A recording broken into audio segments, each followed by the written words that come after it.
শুরু হলো আজকের দিন। সকাল কারো হয় সূর্য ওঠার আগে, কারো ঘুম বেলা গড়িয়ে ভাঙলেও দিন কিন্তু বসে থাকে না। সকালেই তাই আপনাদের সাথে নিয়ে শুরু করতে চাই একটি চমৎকার দিন। আমরা মনে করি প্রতিটি দিনই সবচেয়ে সেরা, তাই দিনটি আরো সুন্দর হয়ে উঠুক সবার জন্য। চ্যানেল 24 সকালের আয়োজন সবাইকে নিয়ে নতুন দিনটিকে সফল ও সুন্দর করার আয়োজন। শুভ সকাল, আমন্ত্রণ কেওএসটির নিবেদিত সকাল 24-এ। আজ বৃহস্পতিবার 14 ভাদ্র 1431 বঙ্গাব্দ এবং 29 আগস্ট 2024 খ্রিস্টাব্দ। আপনাদের সাথে রয়েছি আমি সারিকা তাবাসসুম। দর্শক, সকাল সকাল আজকের সকাল 24 আয়োজন আমরা শুরু করব পত্রিকা দিয়ে। প্রতিদিনের মতোই পত্রিকাগুলোর প্রথম পাতার প্রধান প্রধান শিরোনামগুলো আমরা দেখে নেব। শুরু করছি তবে সমকাল দিয়ে। পাচার অর্থ পুনরুদ্ধার, স্থানীয় সম্পদ জব্দের জোর চেষ্টা। ব্যাংকের আমানতকারীর অর্থ ফেরত দেওয়ার চিন্তা, আত্মসাৎকারীর নামে বেনামে থাকা সম্পদ বিক্রি করে চলছে ব্যাংকগুলো থেকে লোপাট করা অর্থের পরিমাণ নির্ধারণের কাজ। দেশে বিদেশে প্রভাবশালীদের অবৈধ সম্পদের খোঁজ শুরু। অনূর্ধ্ব 20 সাফ চ্যাম্পিয়নশিপ, বাংলাদেশকে এভারেস্ট চূড়ায় তুললেন যুবারা। বেজে উঠল রেফারির শেষ বাঁশি, সবুজ গালিচায় চুপ মিরাজুল ইসলাম, পিয়াস আহমেদ নোভারা। একটু পর ডাগআউট থেকে এলো দুটি লাল সবুজের পতাকা, সঙ্গে পুরো দল চলে যায় ললিতপুরের আনফা কমপ্লেক্সের সবুজ গালিচায়। ঘাসের ওপর পতাকা দুটি বিছিয়ে তার পেছনে সারিবদ্ধভাবে বসে যায় টিম বাংলাদেশ। সামনে থাকা অধিনায়ক আশরাফুল হক, আসিফ মেলে ধরেন পতাকা, সঙ্গে গর্জে ওঠেন সবাই। টুর্নামেন্ট সেরা ও সর্বোচ্চ গোলদাতা মিরাজুল ইসলামের সঙ্গে সেরা গোলরক্ষক আসিফ একটা ছবি এখানে দেখানো হয়েছে। ব্যর্থ জনতার অভ্যুত্থান ব্যর্থ হলে বাংলাদেশ থাকবে না। ছাত্র জনতার অভ্যুত্থান নিয়ে বলা হয়েছে, প্রতিষ্ঠানগুলোকে পুনর্গঠন করে অবাধ ও সুষ্ঠু নির্বাচনের পর্যায়ে পৌঁছাতে হবে। রোডম্যাপ তৈরি করতেও সময় লাগবে। অবশ্যই রাজনৈতিক দলগুলোর সঙ্গে আলাপ দরকার। গণঅভ্যুত্থানের পর এক নতুন বাংলাদেশ, ছাত্র জনতার স্বপ্ন বাস্তবায়ন করতে পাল্টে ফেলতে হবে অপশাসনে ভেঙে পড়া সাংবিধানিক প্রতিষ্ঠানগুলোকে। দর্শক, এই ছিল সমকালের প্রধান শিরোনামগুলো। সমকালের পরে আমরা চলে যাব প্রথম আলোতে। চিকিৎসা সংকটে বন্যার্তরা। 11 জেলায় বন্যায় গতকাল দুপুর পর্যন্ত 31 জনের মৃত্যু। বন্যা কবলিত এলাকায় 619টি মেডিকেল টিম চালু রয়েছে। বন্যায় ক্ষতিগ্রস্ত মানুষের সংখ্যা বেড়ে 58,22,000। ফেনীর পরশুরাম ও ফুলগাজীতে বন্যা পরিস্থিতির উন্নতি। দর্শক, আমরা বন্যার শিরোনাম পড়ছিলাম, আমরা একটু সরেজমিনে বন্যার খবর নিয়ে আসবো। আমরা চলে যাব ফেনীতে। ফেনী থেকে যুক্ত হচ্ছেন সহকর্মী দিলদার হোসেন। দিলদার হোসেন, ফেনীতে বন্যার এখন কি পরিস্থিতি? পানি তো কমতে শুরু করেছে, তো কি পরিস্থিতি, মানে মানুষরা ফিরতে শুরু করেছে কিনা তাদের ঘর বাড়িতে? হ্যাঁ সারিকা, আপনি যেমনটি বলছেন, পানি ফেনীর পরশুরাম, ফুলগাজী, ছাগনাইয়া সদর উপজেলা পানি নেমে গিয়েছে সড়কগুলা থেকে, কিন্তু নিচু এলাকা যেগুলো রয়েছে ওইখানে পানি এখনো আটকা পড়ে আছে। পাশাপাশি দাগনভূঞা এবং সোনাগাজী উপজেলায় ওইখানে পানি রয়েছে, কিন্তু যেসব এলাকাগুলো থেকে পানি নেমে গিয়েছে, কিন্তু ওই সব এলাকাগুলো থেকে আপনার লোকজন যারা আশ্রয় নিয়েছিলেন আশ্রয় কেন্দ্রগুলো থাকে, ওইখান থেকে তারা বাসা বাড়িতে ফিরে গিয়েছেন। কিন্তু ফিরে যাওয়ার পরে তারা দেখেছেন তাদের যে ঘরটি রেখে এসেছিল সেই ঘরটি আর এখন আর নেই। অর্থাৎ মাথাগুঁজার যে সর্বশেষ যে বাসা বাড়িটা ছিল সেটি পানির তোড়ে ভেঙে নিয়ে গিয়েছে। বিশেষ করে কাঁচা ঘরবাড়ি, আধা পাকা ঘরবাড়ি, এইসব ঘরবাড়িগুলো বেশি ক্ষতিগ্রস্ত হয়েছে। তাদের এখন থাকার কোনো জায়গা নেই বললেই চলে। পাশাপাশি আশ্রয়কেন্দ্রে আমরা আরেকটি বিষয় লক্ষ্য করেছি যে আশ্রয়কেন্দ্রে অনেকেই এই আশ্রয়কেন্দ্র থেকে যাচ্ছেন না, যেহেতু বিষয়টি তারা জানেন তাদের ঘরবাড়ি নষ্ট হয়েছে, তারা এখনো আশ্রয়কেন্দ্রে রয়ে গিয়েছেন। আর এখানে আশ্রয়কেন্দ্রে যারা ত্রাণের বিষয় বারবার কথা উঠে এসেছে, প্রত্যন্ত অঞ্চলে ত্রাণ যাচ্ছে না, এইসব বিষয়ে সরকারের নজরে দৃষ্টি আকর্ষণ করা হলে এখন আমরা গতকাল থেকে দেখেছি যে প্রত্যন্ত অঞ্চলে তারা ত্রাণ সরবরাহ করার জন্য সেনাবাহিনী, নৌবাহিনী, পাশাপাশি স্বেচ্ছাসেবী সংগঠন যারা রয়েছেন তারা যাচ্ছেন। এখন তাদের স্থানীয় লোকজন আমাদেরকে জানিয়েছেন এখন তাদের ত্রাণের পাশাপাশি তাদের পুনর্বাসনের বিষয়টি এখন বেশি জরুরি, কারণ তাদের থাকার মতন এখন কোনো ঠাইটুকু নেই। আর যারা এক কাপড় নিয়ে বেরিয়ে গিয়েছেন তাদের আসলে কাপড় পরনে কাপড়টুকু নেই বললেই চলে। আমরা যত জায়গায় গতকাল গিয়েছি, আজকেও গিয়েছি, আমরা দেখতে পেরেছি যে অনেকে আমাদেরকে বলেছেন যে এক কাপড় নিয়ে বেরিয়েছি, এখন বাসা বাড়িতে গিয়েছি, সব কাপড় নষ্ট হয়ে গেছে, কিছু সব নিয়ে গেছে পানের তরে। অর্থাৎ এই মুহূর্তে সরকারের সহযোগিতা খুবই প্রয়োজন। আর সরকারের সমন্বয়হীনতার একটা বিষয় উঠে এসেছে, সমন্বয়হীনতা যেন বিষয়টি জেলা প্রশাসন দেখেন। আর সরকারের অন্তর্বর্তীকালীন সরকারের কাছে দাবি রেখেছেন সকলে যে যেন তাদের দিকে একটু দৃষ্টি আকর্ষণ করে। এই ছিল আমার সর্বশেষ সারিকা। দিলার হোসেন, আপনাকে অসংখ্য ধন্যবাদ। দর্শক, আমরা ফেনীর বন্যা পরিস্থিতির খবর জানছিলাম। আমরা জানছিলাম পানি কমতে শুরু করেছে, কিন্তু এখনও বন্যা পরবর্তী ক্ষয়ক্ষতি ভেসে উঠছে এবং পানি কমতে শুরু করায় বানভাসী মানুষরা ফিরছেন ঠিকই, কিন্তু খোঁজ মিলছে না তাদের নিজ ঘর বাড়ির। আমরা এমনটি জানছিলাম, সহকর্মী দিলদার হোসেন আমাদের জানাচ্ছিলেন। আমরা পড়ছিলাম প্রথম আলো। চলে যাচ্ছি পরবর্তী শিরোনামে। আদালত চত্বরে আসামিদের ওপর হামলা গ্রহণযোগ্য না। আদালত চত্বরে আসামির ওপর যে হামলা হচ্ছে সেটি কোনো অবস্থাতেই গ্রহণযোগ্য নয় বলে মনে করেন অন্তর্বর্তী সরকারের আইন উপদেষ্টা অধ্যাপক আসিফ নজরুল। তিনি বলেন, এমন ঘটনা যাতে না হয় সে বিষয়ে তারা বিভিন্ন কৌশল ও চিন্তাভাবনা করছেন। একই ব্যক্তিকে সরকার প্রধান ও দলীয় প্রধান নয়। অন্তর্বর্তীকালীন সরকারের কাছে মূল প্রত্যাশা দুর্নীতিমুক্ত ও বৈষম্যহীন নতুন বাংলাদেশ করার উপযোগী রাষ্ট্র কাঠামো ও পরিবেশ তৈরি করা। একই ব্যক্তি যেন একই সঙ্গে সরকার প্রধান, দলীয় প্রধান ও সংসদ নেতা থাকতে না পারে, সেই সুপারিশ করছে ট্রান্সপারেন্সি ইন্টারন্যাশনাল বাংলাদেশ। প্রথম আলোর শিরোনামগুলোতে এই ছিল। প্রথম আলোর পরে আমরা দৈনিক ইত্তেফাকের শিরোনামগুলোতে চলে যাব। পাচারকৃত অর্থ ফেরত আনার কাজ শুরু। আমরা সমকালেও পড়ছিলাম, অর্থ আত্মসাৎকারীদের সম্পদ অধিগ্রহণ হবে, ব্যাংক কমিশন গঠন শিগগিরই। জামায়াত নিষিদ্ধের প্রজ্ঞাপন বাতিল। বাংলাদেশ জামায়াত ইসলামী ও দলটির ছাত্র সংগঠন ইসলামী ছাত্র শিবির সহ এর সব অঙ্গ সংগঠনের সন্ত্রাস ও সহিংসতায় জড়িত থাকার সুনির্দিষ্ট কোনো তথ্য প্রমাণ পায়নি অন্তর্বর্তীকালীন সরকার। টিআইবির ৯ সুপারিশ একই ব্যক্তিকে সরকার প্রধান ও দলীয় প্রধান না করার প্রস্তাব। প্রথম আলোতেও একই শিরোনাম আমরা পড়ছিলাম। এস আলমের সম্পদ বিক্রি করে আমানতকারীর অর্থ ফেরত দেওয়া হবে বলেছেন গভর্নর। কোম্পানির সম্পদ না কিনতে হুঁশিয়ারি। দৈনিক ইত্তেফাকের শিরোনামগুলোর পরে আমরা চলে যাব কালের কণ্ঠের শিরোনামে। টাকা জোগাড়ের চ্যালেঞ্জে সরকার। পাচার হওয়া টাকা ফিরিয়ে আনার লক্ষ্য ১ লাখ কোটি টাকা। আরও কত ঋণ চায় সরকার? বিশ্বব্যাংকের কাছে চাওয়া হয়েছে $১.65 বিলিয়ন। আইএমএফ এর কাছে চাওয়া হয়েছে $3 বিলিয়ন। নেপালকে হারিয়ে সাফ অনূর্ধ্ব ২০ ফুটবলের শিরোপাজয়ী বাংলাদেশ দলের উল্লাস। কালের কণ্ঠ একটি ছবি দিয়ে দেখানো হয়েছে। বাংলাদেশকে শিরোপায় রাঙালেন মিরাজুলরা।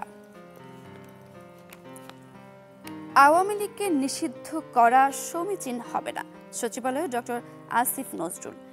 আদালতে কাউকে আক্রমণ করা উচিত নয়, আশা করি সাকিব গ্রেপ্তার হবেন না।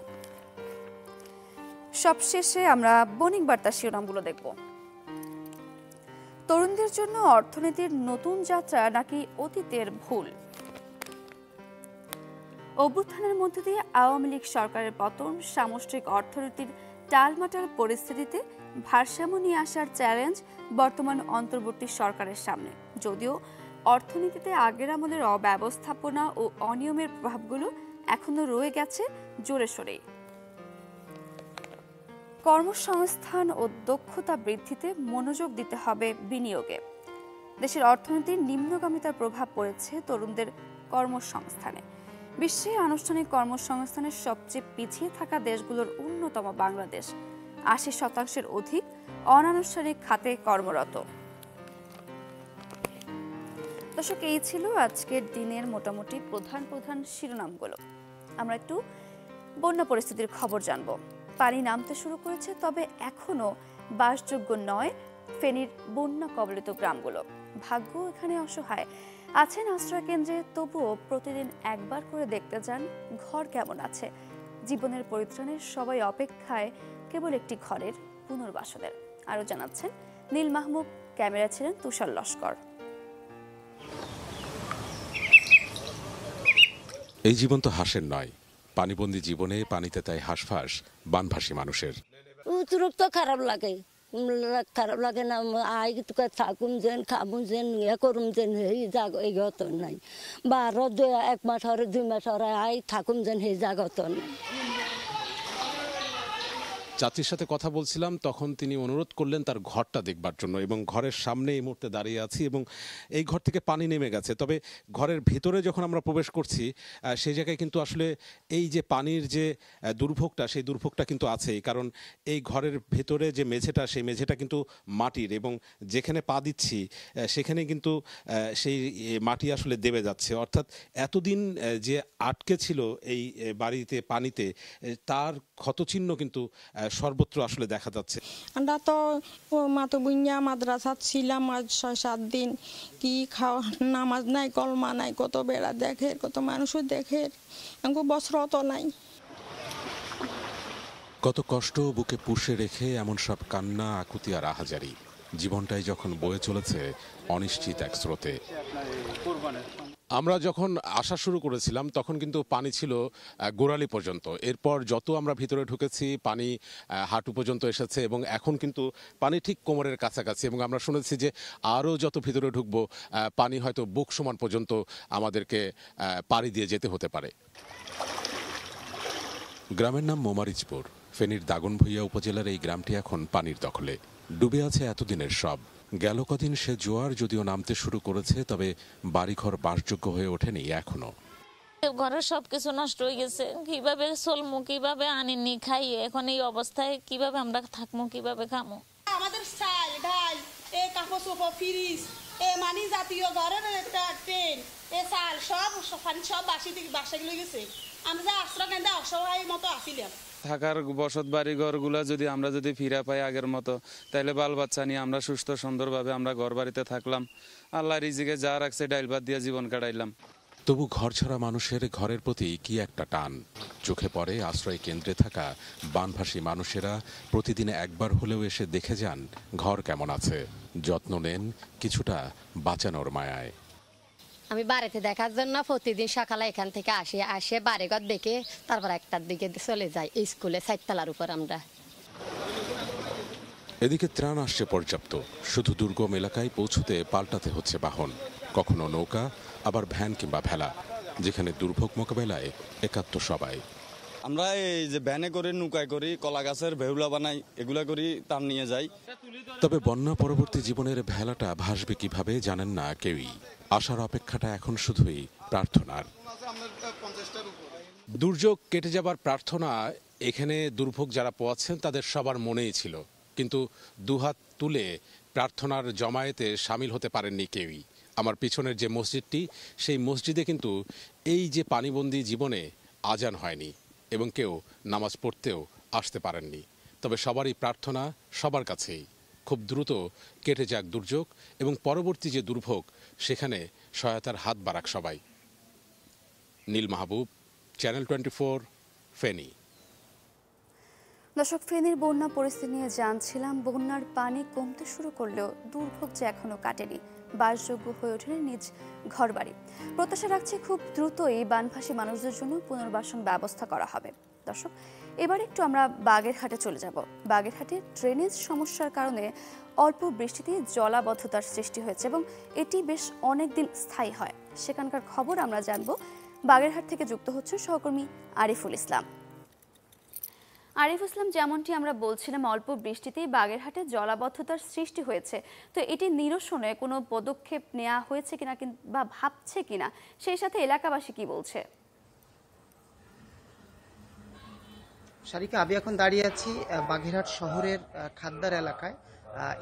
এখানে এই গ্রামেরই কিন্তু মানুষ, যিনি এই বিগত সময়ে পৌর মেয়র ছিলেন খান হাবিবুর রহমান, সেইখানেই আছি। সেখানে পিছনে দেখা যাচ্ছে বা লোকেও দেখিয়েছি যে আমরা যে এখানে একটু বৃষ্টি হলে জলাবদ্ধতার সৃষ্টি হয়। আমরা কিন্তু এর আগেও রিপোর্ট করেছি এই বিষয়টা নিয়ে, এবং এখানে যখন এসেছি তখন এলাকার লোকজন বলেছে বারবার আপনারা রিপোর্ট করেন, আর এখানে পৌর মেয়র আসলে আমাদের কোনো কাজে আসেনি। সুতরাং আমরা এমন একজন প্রশাসক অথবা মেয়র চাই, বা এই সরকারের কাছে আবেদন, তারা যারা দ্রুত এই বাগেরহাট শহরের যে খালগুলো আছে সেগুলো উচ্ছেদ করে ড্রেনেজ ব্যবস্থা আরো সুদৃঢ় করে। তো সেক্ষেত্রে যদি বলি যে বাগেরহাটের বাসাবাটি থেকে একদম মুনিগঞ্জ কাঠের পোল পর্যন্ত এখানে 6টি খাল ছিল।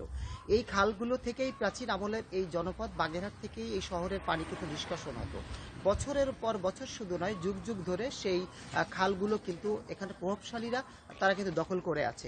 এখানে আমরা বারবার জেলা প্রশাসক, এখানে পৌর মেয়র খান হাবিবুর রহমান, তাকেও আমরা জানিয়েছি, এলাকাবাসী জানিয়েছে, কিন্তু এখনো পর্যন্ত কোনো সমাধান হয়নি। সেক্ষেত্রে এলাকাবাসী কিন্তু খুবই অতিষ্ঠ, এবং একটু বৃষ্টি হলেই, আপনি যেমনটি বলছিলেন এবং আমরাও জানিয়েছি, একটু বৃষ্টি হলেই কিন্তু মানুষ পানির নিচে ভাসে। 3 দিন গেল বৃষ্টি, এখানে থেমে থেমে বৃষ্টি, কখনো ভারী বৃষ্টি হয়েছে, কিন্তু এখনো কিন্তু সেই জলাবদ্ধতা রয়ে গেছে, পানি কিন্তু বের হতে পারেনি। শুধু তাই না, যে খালগুলো ছিল সেগুলো কোথাও কোথাও, বা বড় বড় ড্রেনগুলো 6 ফিট, 12 ফিট, 15 ফিট, এই ড্রেনগুলো পৌরসভার পক্ষ থেকে 3 ফিট, 2.5 ফিটে কিন্তু পরিণত করেছে, যেখান থেকে ময়লা আবর্জনা জমে থাকে, কিন্তু পানি কিন্তু বের হতে পারে না, যার কারণে এই জলাবদ্ধতার সৃষ্টি হয়েছে। শহরের ভিতরেও একটু বৃষ্টি হলে কিন্তু ডুবে যায়, আর নিম্ন অঞ্চল তো আছেই। সেক্ষেত্রে বাগেরহাটের মানুষ, পৌরবাসী, বাংলাদেশের যে প্রথম শ্রেণীর যে কয়টি পৌরসভা, বাগেরহাট কিন্তু তার একটি, কিন্তু এখানে কিন্তু কর বেড়েছে, পৌর কর বেড়েছে, পানির যে লাগাম সবসময় থাকছে বৃষ্টির পানি, সেটা কিন্তু কোনো মতেই থামছে না। মানুষ কিন্তু নাগরিক সুযোগ সুবিধা কখনোই পাচ্ছে না, এবং বিগত এরকম একটা সময় আসছে যে এখানে মানুষ প্রতিবাদ করতেও কিন্তু আসলে পারতো না যে কেন পৌরকর বাড়ানো হচ্ছে, কিন্তু নাগরিক সুযোগ সুবিধা দেওয়া হচ্ছে না। শহরের রাস্তাগুলো কিন্তু একই অবস্থা। সুতরাং পৌরবাসী চায় যে দ্রুতই এই সংকট থেকে নিরসন হোক, এটাই তারা চায়। এই ছিল আপাতত বাগেরহাটের সর্বশেষ। আরিফুল ইসলাম, ধন্যবাদ আপনাকে। দর্শক, বাগেরহাটের খবর জানছিলাম, ড্রেনেজ সমস্যার কারণে সেখানে জলাবদ্ধতার সৃষ্টি হয়েছে। সহকর্মী আরিফুল ইসলাম সেখানকার সার্বিক চিত্র আমাদের মাঝে তুলে ধরছিলেন। দর্শক, এই মুহূর্তে কেওয়াই স্টিল নিবেদিত সকাল 24-এর সময় হলো ছোট্ট একটা বিরতির। ফিরছি আরও আয়োজন নিয়ে, আমাদের সঙ্গেই থাকুন।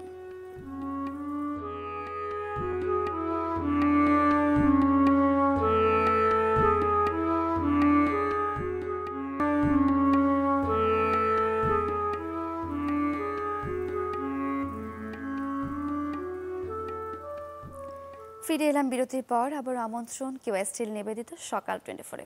দর্শক, এবার একটু আমরা আবহাওয়া বার্তা নিয়ে জানবো আজকে সারাদিনটি বিভিন্ন বিভাগে কেমন কাটবে, কেমন তাপমাত্রা থাকবে সেই পূর্বাভাসগুলো, সেই সাথে গেল 24 ঘন্টার তাপমাত্রার রেকর্ড আমরা এক নজরে জেনে নেব।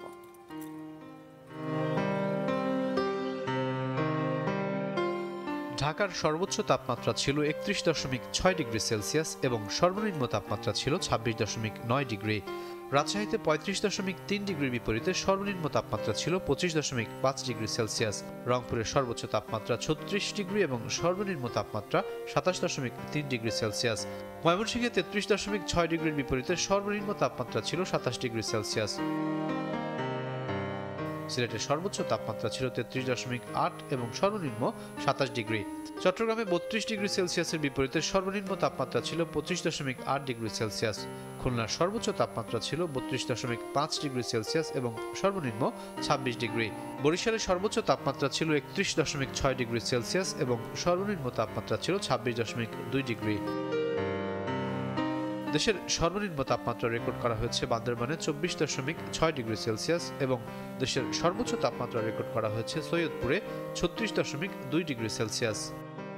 আজ খুলনা, বরিশাল, চট্টগ্রাম বিভাগের অধিকাংশ জায়গায়, ঢাকা ও রাজশাহী বিভাগের অনেক জায়গায় এবং রংপুর, ময়মনসিংহ, সিলেট বিভাগের কিছু কিছু জায়গায় অস্থায়ীভাবে দমকা, ঝোড়ো হাওয়া সহ হালকা থেকে মাঝারি ধরনের বৃষ্টি, বজ্রসহ বৃষ্টি হতে পারে। আজ সারা দেশে দিন ও রাতের তাপমাত্রা সামান্য বৃদ্ধি পেতে পারে। দর্শক, আবহাওয়া বার্তাটিতে জেনে নিলাম রাজধানী ঢাকাতে আবহাওয়া বেশ রৌদ্রোজ্জ্বল হলেও আজ দেশের অধিকাংশ জায়গায় বৃষ্টির সম্ভাবনা রয়েছে, আমরা এমনটি জানছিলাম। এবার একটু আমরা সবজির বাজারের খবর নিয়ে আসবো। আমরা প্রতিদিন চেষ্টা করি বিভিন্ন জেলা থেকে যুক্ত হয়ে আপনাদের বাজার পরিস্থিতি নিয়ে জানাতে। আজ আমরা চলে যাব যশোরে। যশোর থেকে যুক্ত হচ্ছেন সহকর্মী তৌহিদুর রহমান। তৌহিদুর রহমান, আপনি যশোর থেকে আমাদের সাথে যুক্ত হচ্ছেন, কোন বাজারে আছেন সেটি বলবেন এবং বাজারে কি অবস্থা? যশোরে তো সবজি উৎপাদন বেশ ভালো হয়, তো দাম কেমন পড়ছে সেখানে? সারিকা, আমি আছি যশোরের বড় বাজার, অর্থাৎ এই অঞ্চলের সব থেকে বড় যে সবজি বাজার, সেখানে আমি অবস্থান করছি। এবং আপনি যেটা বলেছেন যে যশোরে সবজি উৎপাদনের জন্য দেশ সেরা জেলাগুলির অন্যতম এইটি উৎপাদনের বিবেচনায়, এবং সেই কারণেই আমরা গণমাধ্যমে যেটা দেখছিলাম যে ঢাকা সহ বিভিন্ন জেলাতে সবজির দাম আকাশচুম্বী, কিন্তু এখানে কিন্তু ঠিক তার উল্টো, অর্থাৎ সবজির দাম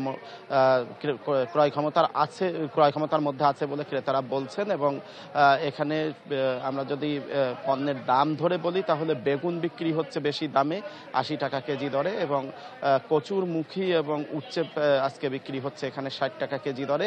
বাকি বিভিন্ন ধরনের সবজি কিন্তু বাজারে রয়েছে যেগুলো 30 থেকে 40 টাকার মধ্যেই পাওয়া যাচ্ছে, এবং অর্থাৎ এটা ক্রেতারা বলছেন যে তারা এই দামটি মোটামুটি স্বাভাবিক বলে মনে করছেন।